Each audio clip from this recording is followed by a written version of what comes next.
अस्सलाम वालेकुम। शुरू रब ताला के बाबरकत नाम से। कहानी शुरू करने से पहले अगर आपने हमारे चैनल को अब तक सब्सक्राइब नहीं किया तो प्लीज हमारे चैनल को सब्सक्राइब।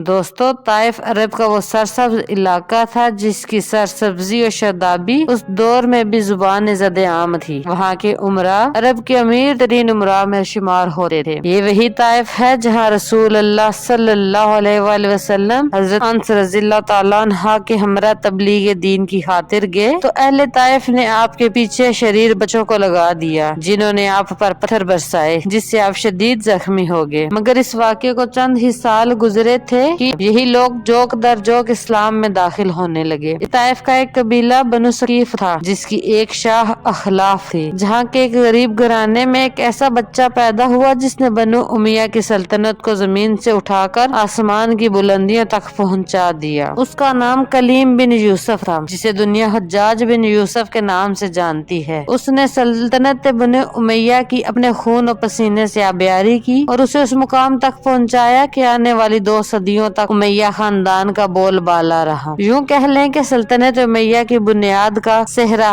हज्जाज बिन यूसुफ के सर जाए तो ये गलत ना होगा, क्योंकि हज्जाज अगर पैदा न होता तो शायद तारीख में बनु उमैया की वसी और सल्तनत का भी निशान न मिलता। अबू मोहम्मद हज्जाज बिन यूसुफ सकफी ताइफ के गरीब घराने में पैदा हुआ। इसकी तारीख पैदाइश के बारे में तो तारीख खामोश है, मगर सन्ने पैदाइश 41, 42 और 43 हिजरी भी बताई जाती है और बाज रावियों ने 45 भी लिखी है। यूं हज्जाज वाक़े करबला इमाम हुसैन अलैहिस्सलाम की शहादत के वक्त 15 से 25 साल के दरमियान होगी। यजीदी लश्कर में इसकी शमूलियत से मुतल्लिक तारीख में कोई रवायत नहीं मिलती। हज्जाज का वालिद यूसुफ बिन हुक्म सकफी सकीफ कबीले के बुजुर्गों में शुमार होता था और मरवान बिन हुक्म के खानदान से इसकी बहुत गहरी दोस्ती थी। और यही नहीं बल्कि इसने अब्दुल मालिक बिन मरवान के दौर की जंगों में शिरकत भी की और बाज इलाकों की हुकूमत का अहदेदार भी रहा। हज्जाज की माँ का नाम फारा या कारा बिनते हमाम बिन अरवा सकी था। हज्जाज बिन यूसुफ की पैदाइश से मुतल्लिक मुख्तलिफ रवायात नकल की गई, जिनमें से मारूफ ये हैं कि जब हज्जाज बिन यूसुफ पैदा हुआ तो उसने पहले दिन ही माँ का दूध न पिया, जिससे उसके अहले खाना को परेशानी लाक हुई। उन्होंने इसे दूध पिलाने के लिए लाख जतन किए मगर नाकाम रहे। आखिरकार इलाके के सिद्धाना ने यह तजवीज दी कि अगर 3 दिन तक इसे भेड़ का दूध की बजाय खून पिलाया जाए तो चौथे दिन ये माँ का दूध पीना शुरू कर देगा। चुनाचे ऐसा ही किया गया। जिंदगी के पहले 3 दिन हज्जाज ने भेड़ का खून पिया और जब वो रोता तो उसके हलक में भेड़ का खून टका दिया जाता, जिसे वो पी लेता। हत्ता के चौथे दिन उसने माँ का दूध पीना शुरू कर दिया। कहा जाता है कि उसको गुट्टी खून की पड़ गई थी, इसलिए उसने कत्ल और गारत से कभी गुरेज न किया। यहाँ तक कि एक मर्तबा 1 लाख से ज्यादा मुसलमानों का खून बहा दिया। हज्जाज ने खुद एक मर्तबा कत्ल और गारत गरीज के मुतल्लिक से कहा, कत्ल और गारत गरी से मुतल्लिक कहा, खून बहाना सकाना अफाल का इरकाब करने में मुझे जो लज्जत मिलती है उसे सिर्फ मैं ही महसूस कर सकता हूँ। अलगार ये उसका पसंदीदा मशगला था। उसकी पैदाइश से मुतल्लिक ये रवायत मशहूर है, मगर हम उन रवायत का भी तज़किरा करना जरूरी समझते हैं जो हाफिज इब्ने कसीर अलैहि रहमतुल्लाह ने अलबदिया वल नाहिया में नकल की। चुनाचे आप नकल करते हैं कि हज्जाज का नाम शुरू में कलीम था, जो के बाद में हज्जाज रखा गया। जब ये पैदा हुआ तो इसके बराज खाने का रास्ता बंद था और वो जगह आपस में मिली हुई, जिसे तबीबों के जरिए खुलवाया गया। इसने कई दिन अपनी माँ का दूध न पिया, ताकि इसके लिए एक साला मेंढी यानी भेड़ और ऊँटनी के दूध का मेजा बनाया गया, जो कि इसके पीने के लिए था, और ऊँट का खून जिस्म और चेहरे पर मला गया। इसकी तलवार बड़ी जालिम और खून आशाम थी। ये मामूली से मामूली शुबा पर भी बेदरे कत्ल कर देता था, ताकि जो जाने अल्लाह के नजदीक कत्ल खून रेजी के लिए हराम थी उसके नजदीक हलाल थी। दोस्तों, हज्जाज बिन यूसुफ सकफी के हालात के बारे में कहीं कोई मुफस्सिल जिक्र नहीं, मगर तारीखी कुतुब के हवाले से बात आशार होती है कि वो ताइफ के एक छोटे से मदरसे का मदरिस मुकर्रर हुआ था और बच्चों को पढ़ाया करता था। इसके जुल्म की दास्तानें तो बेशुमार हैं, मगर हमने आज की वीडियो में खुसूसियत से इसकी पैदाइश से मुतल्लिक रवायत का तज़किरा किया है।